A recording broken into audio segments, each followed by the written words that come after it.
"You know what, Richard, fine. I guess I must have made a mistake. No big deal." And he turned and he ran back to the basketball court. After Steve had left, Richard continued his walk around the perimeter, but that exchange with Steve had really weirded him out, because this was actually not the first time something like this had happened. It all started a month ago when an inmate that Richard didn't know came up to him, like he definitely knew him, and said to Richard, "Hey, how's your grandmother? I heard she fell down, is she okay?" And at first, Richard was like, "Wait a minute, is my grandmother okay? Did she fall?" But then Richard eventually realized that this inmate thought Richard was someone that he wasn't. Now, at first, Richard thought this was just kind of like a weird one-off event, but every few days after this first time, something else would happen. Either an inmate who Richard didn't know would come up to him and be really friendly with him, as if they knew Richard, but Richard clearly didn't know them, or someone Richard did know would come up to him and accuse him of odd behavior that Richard couldn't remember doing,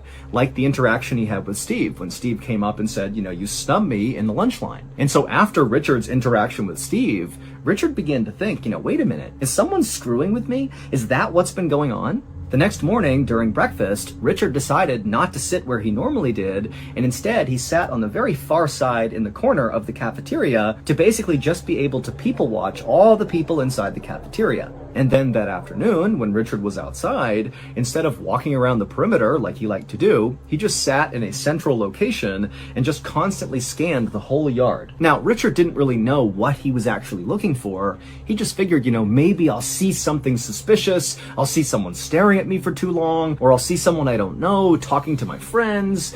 Something will tip me off to what's been going on for the past couple of weeks. But despite all this careful people watching he was doing, Richard didn't see anything suspicious. Until 1 week after the interaction Richard had with Steve about snubbing him in the lunch line, Richard was sitting in the cafeteria again when he noticed something very strange on the other side of the cafeteria. And when he saw it, he just stood up and stared, and he felt his heart starting to race faster, and he felt his breath speeding up, and Steve actually was sitting next to him and said, "Hey, Richard, what's going on?" And Richard couldn't even find the words. He just raised his arm up and pointed to the other side of the room. When Richard had originally been arrested 16 years earlier,